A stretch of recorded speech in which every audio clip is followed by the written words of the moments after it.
एक बार की बात है। रोज की ही तरह बादशाह अकबर दरबार में बैठकर अपनी प्रजा की समस्याएं सुन रहे थे। सभी लोग अपनी अपनी समस्याएं लेकर बादशाह के सामने हाजिर हो रहे थे और तभी राघव व केशव नाम के दो पड़ोसी अपनी समस्या लेकर दरबार में आए। इन दोनों की समस्या की जड़ था इन दोनों घर के बीच मौजूद फलों से लबालब भरा आम का पेड़। मामला आम के पेड़ के मालिकाना हक को लेकर था। राघव कह रहा था कि पेड़ उसका है और केशव झूठ बोल रहा है। वहीं केशव का कहना था कि वह पेड़ का असली मालिक है और राघव झूठा है। पेड़ एक और मालिक दो का मामला बहुत उलझा हुआ था और दोनों में से कोई भी हार मानने को तैयार नहीं था। दोनों पक्षों की बातें सुनकर और सोच विचार करने के बाद बादशाह अकबर ने यह मामला अपने नवरत्नों में से एक बीरबल को सौंप दिया। मामले को सुलझाने और सच्चाई का पता लगाने के लिए बीरबल ने एक नाटक रचा। उस शाम बीरबल ने दो सिपाहियों से कहा कि वे राघव के घर जाएं और कहें कि उसके आम के पेड़ से आम चोरी हो रहे हैं। उन्होंने दो सिपाहियों को केशव के घर जाकर भी यही संदेश देने को कहा।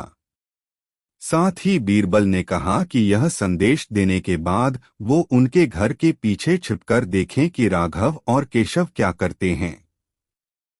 बीरबल ने यह भी कहा कि राघव और केशव को पता नहीं लगना चाहिए कि तुम उनके घर आम की चोरी की सूचना लेकर जा रहे हो। सिपाहियों ने बिल्कुल वैसा ही किया जैसा बीरबल ने कहा। दो सिपाही केशव के घर गए और दो राघव के घर। जब वो वहां पहुंचे तो उन्हें पता चला कि राघव और केशव दोनों ही घर में नहीं थे, तो सिपाहियों ने उनकी पत्नियों को यह संदेश दे दिया। जब केशव घर पहुंचा तो उसकी पत्नी ने उसे आम की चोरी की सूचना दी। यह सुनकर केशव ने कहा, अरे भाग्यवान, खाना तो खिला दो। आम के चक्कर में अब क्या भूखा बैठा रहूं? और कौन सा वह पेड़ मेरा अपना है? चोरी हो रही है तो होने दो, सुबह देखेंगे। यह कहकर वह आराम से बैठकर खाना खाने लगा। वहीं जब राघव घर आया और उसकी पत्नी ने यह बात उसे बताई तो वह उल्टे पैर पेड़ की तरह दौड़ पड़ा। उसकी पत्नी ने पीछे से आवाज लगाई, अरे खाना तो खा लीजिए।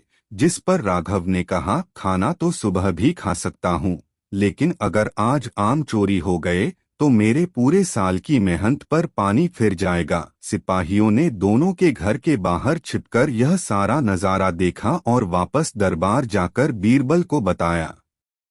अगले दिन दोनों फिर से दरबार में हाजिर हुए। उन दोनों के सामने बीरबल ने बादशाह अकबर से कहा, जहां पनाह, सारी समस्या की जड़ वह पेड़ है। क्यों न हम वो पेड़ ही कटवा दें? न रहेगा बांस न बजेगी बांसुरी। बादशाह अकबर ने इस बारे में राघव और केशव से पूछा, इस बारे में आप दोनों का क्या ख्याल है? इस पर केशव ने कहा, हुजूर, आपकी हुकूमत है, आप जैसा कहेंगे मैं उसे चुपचाप स्वीकार कर लूंगा। वहीं राघव ने कहा, मालिक, मैंने 7 वर्ष तक उस पेड़ को सींचा है। आप चाहें तो उसे केशव को दे दीजिए, लेकिन कृपा करके उसे कटवाएं न। मैं आपके आगे हाथ जोड़ता हूँ। उन दोनों की बात सुनकर बादशाह अकबर ने बीरबल की तरह देखा और कहा, अब आपका क्या कहना है बीरबल? इसके बाद बीरबल ने बादशाह को बीती रात का किस्सा सुनाया और मुस्कुराते हुए कहा, हुजूर, पेड़ एक और मालिक दो, ऐसा कैसे हो सकता है? कल रात हुई घटना और आज हुई इस बात के बाद यह साबित हो चुका है कि राघव ही पेड़ का असली मालिक है और केशव झूठ बोल रहा है। यह सुनकर बादशाह ने बीरबल को शाबाशी दी। उन्होंने अपने हक के खातिर लड़ने के लिए राघव को बधाई दी और चोरी करने व झूठ बोलने के लिए केशव को जेल में बंद करने का आदेश दिया। कहानी से सीख। एक पेड़ और दो मालिक कहानी से हमें यह सीख मिलती है कि परिश्रम किए बिना छल से किसी और की चीज चुराने का अंजाम बुरा होता है।